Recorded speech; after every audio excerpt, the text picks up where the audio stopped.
Hi everybody, my name is Hope, and today I'm so excited because we're finally going to do the tree decorating video that I've been talking about. So if you haven't heard before in a previous video, I have some tips for you about how the professionals do it, and I'm going to share those with you today. So I made a little tutorial as I was decorating my Christmas tree here, and I'm going to play that for you. This is all going to happen in editing, and I will pop in and out as needed to kind of explain what's going on or say the things I want to say. So I hope you're as excited as I am. If you are, please hit that like button, give me a thumbs up, and let's go ahead and get started with the tutorial. Okay, so before I started anything, I needed to decide on my theme. What are the elements that are going to tie your tree together? Your design theme simply means that you're going to be repeating elements throughout the tree that have something in common and pull together the look. So in my case, I had decided that I wanted red and pink and kind of a sage green. And I wanted it to have a little bit of a vintage vibe. The thing that makes the theme cohesive is that we use a lot of these elements. So I decided to start with the top of my tree and just get that out of the way. You can do it however you want, but I like to start with the top, and then I do the whole rest of the tree. So for the top, I attached a star, and one of the things that you want to do is bend down the top branch and nestle that star into the top of the tree rather than have this tall branch sticking up with this star that's kind of flailing around. So you want to do that. I'm doing that here in the video, and later on as I was decorating the tree, I lowered it even a little bit more because I still felt like it was too much kind of waving around up there. Next, I attached my ribbon to the tree, and I came down from the star a bit to attach that. I pulled that ribbon tight against the stem of the tree to really pull it in there and to really make it nestled. So one of the things that I'm going to be telling you over and over throughout decorating the tree is that you really want to nestle things rather than hang them flat on the tree. So I pulled that in there tight with a wire, and then I also put another bow on the back of the tree. Next, I added the picks, the poinsettias, the snow crystals, and the lamb's ear. I just did a few of each, maybe 3 or 4 of each, just what I felt looked good. And the whole top of the tree I considered to be maybe about 1.5 feet of space. I just decorated that as a floral arrangement. So you can see here how I did mine. The principles that you want to keep in mind are to kind of nestle in the things that you are doing and to just arrange those in a pleasing way. And keep in mind, you're going to probably be adjusting some of this as you go along. I kept on tweaking that ribbon over and over as I was decorating my tree, and that's completely fine.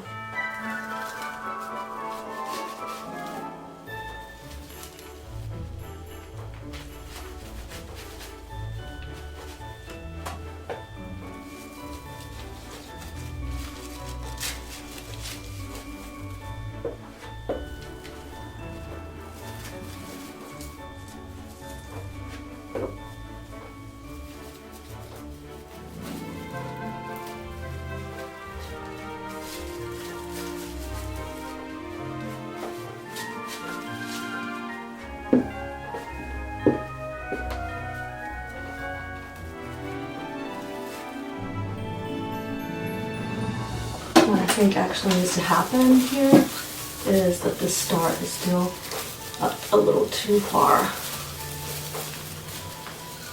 I'm going to set it down a little bit more.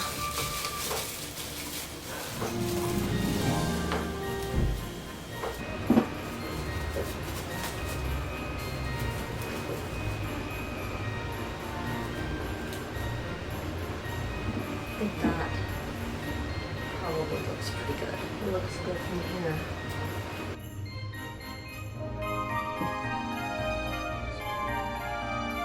I think that looks really pretty. As a tree topper. So once you have your tree top looking kind of how you think you want it, you can move on to the rest of the tree. As we decorate the tree, we're going to be working in groups of sizes of what we put on the tree. So the first things we put on the tree are the largest things we have, then we do kind of the mid-size things, and then we do the smaller things. And we'll talk about each one of those because we do them each a little differently. So let's start off with the large items that we put on the tree, and we will begin with bows. I think I used about 10 bows on this tree. So we're going to put them in kind of a diamond pattern. They don't need to be lined up perfectly. In fact, they'll probably look better if they're not. So don't worry about getting the bows exactly. This is another thing that you can continue to tweak as you go along. In fact, the first bow that you see me doing on this video, I did eventually take off and move further inside the tree.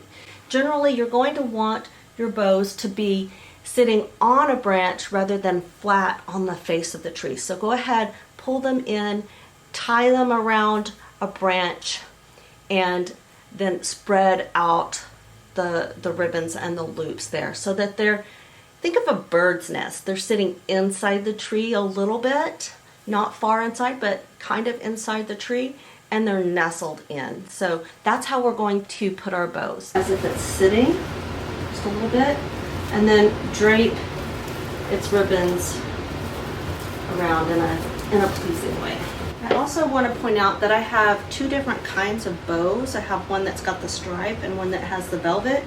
That's just because I didn't have enough of the stripe, and it looks great to add in another element. Here's the first one in the diamond.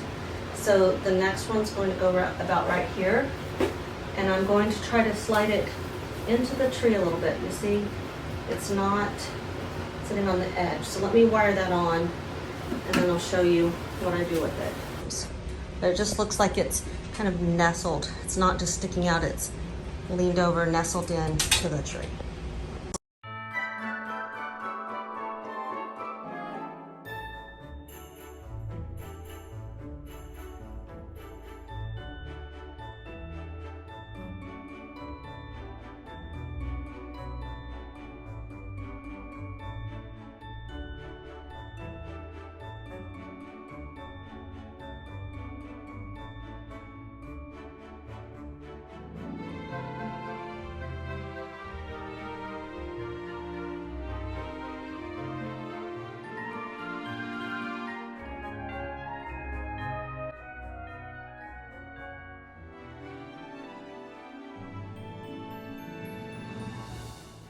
So this is what they look like a lot of times when you tie them on, and then you just need to help it kind of relax into its place so that it looks more natural.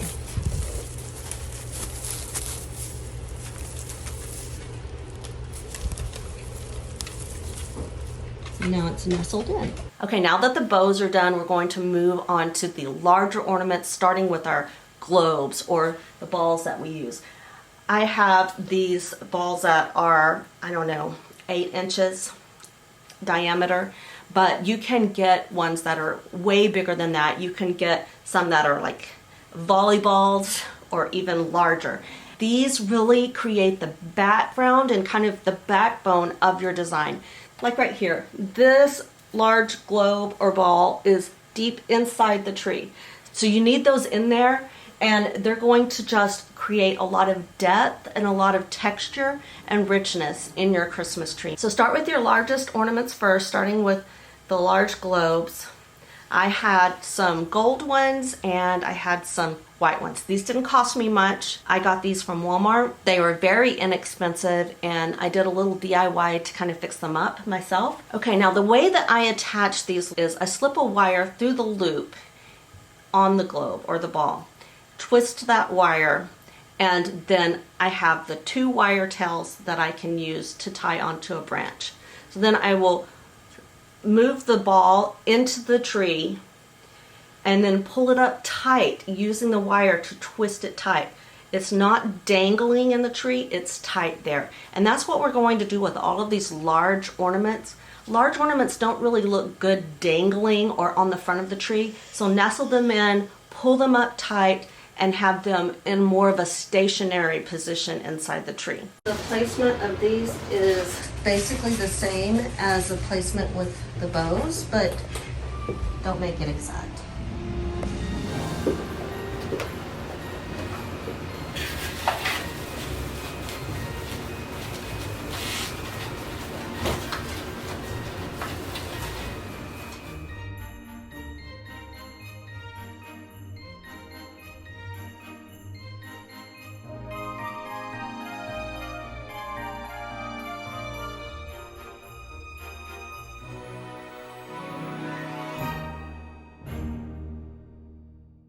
The next step is the picks, and I usually start with the largest foliage pick first.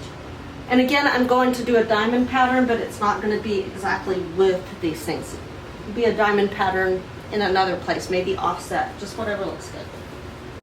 I started with my lamb's ear because I thought that in some cases I might want to have some lamb's ear with the poinsettia kind of on top of it to make kind of a miniature bouquet there. And let me zoom in and show you what I'm talking about. So here you can see the poinsettia, the lamb's ear, and the crystals. I could have done all three at once, that's totally okay, but the way I chose to do it was I put all the lamb's ear, then I put all the poinsettias and all of the crystals. You can design that however you want to. The thing that you want to keep in mind is, again, that we're working kind of in a diamond or a zigzag position. That just makes it to where there's not ever two that are exactly in the same place. And when you're doing your zigzag or your diamond, it does not have to be symmetrical. It can be off-centered a little bit, and that really makes it look more natural. So I placed my lamb's ear around in a diamond or zigzag position, then I went back with poinsettia, and then I did the snow crystals.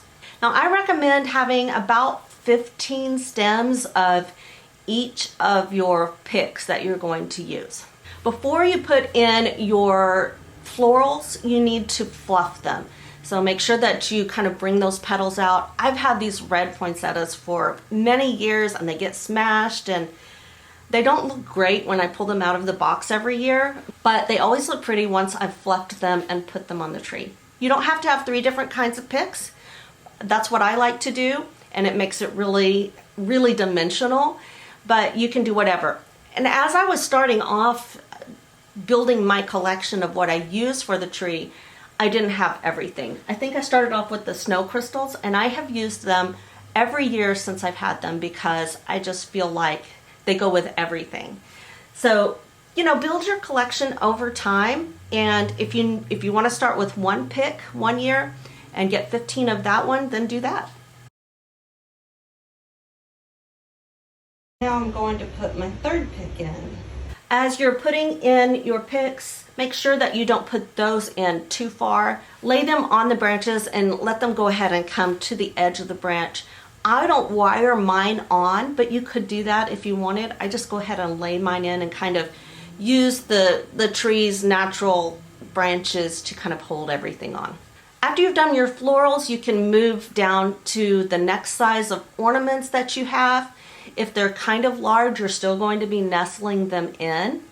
If they're more medium, then you might be bringing them out a little bit. So you're going to make these calls about the sizing based on what you have most of. I used my gold bells as more on the large side, even though they're not particularly large, because I don't have a lot of large ornaments. So most of them are tucked in kind of like the large ones are. And then some of them I used more on the medium side. So just be thinking as you're moving from large to medium that you're bringing them out to the outside of the tree more. Continue to tie up these large and medium ornaments up onto the branch of the tree. You don't want these dangling. Since they're on the inside of the tree, they really can't dangle. There's no room. And just go ahead and secure them in the place that they're going to be with the wire.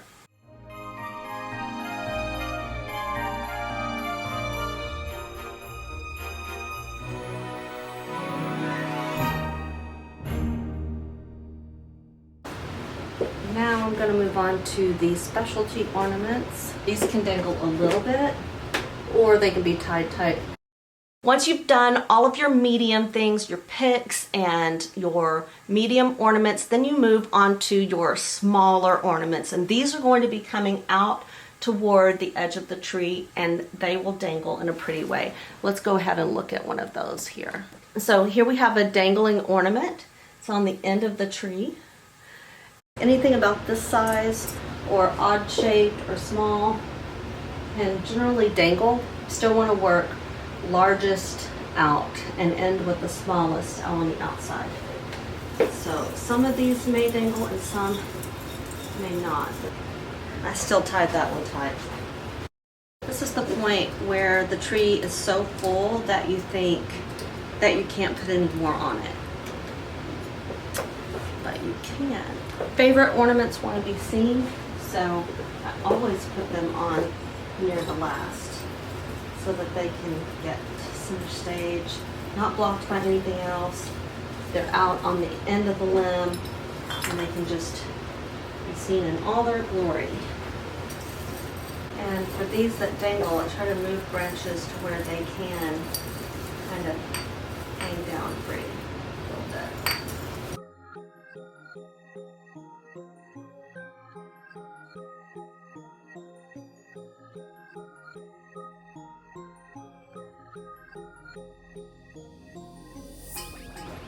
Then I have my little reindeers. I definitely want these to dangle.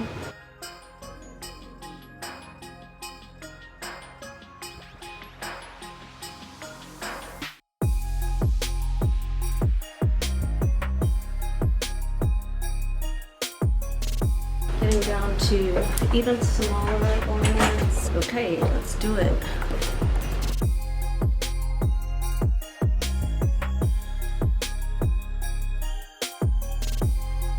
And here's where you'll also put your special ornaments. Those are going to be your personality ornaments, your vintage ornaments, the things that you've saved. So cute. The things that your family has that they use year after year. Don't worry about adding these elements in that mean something to you.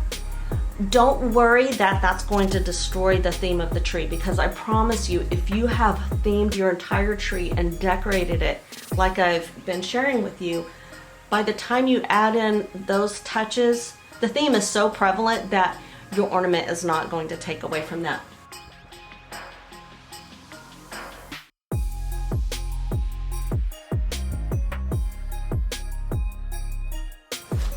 Let me see if I can give you an example. See. So here's some good examples. Here I have a personalized ornament. It doesn't really speak to the theme of the tree, but it doesn't take away from it. Here's Freddie Mercury. He's not taking away from the theme of the Christmas tree in any way.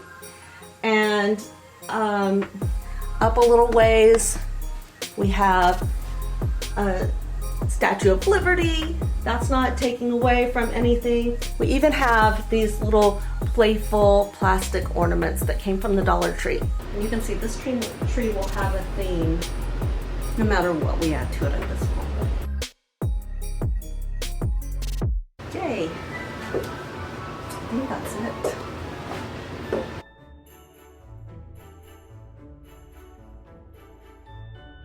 So as a final recap, go largest to smallest, inside of the tree to the outside.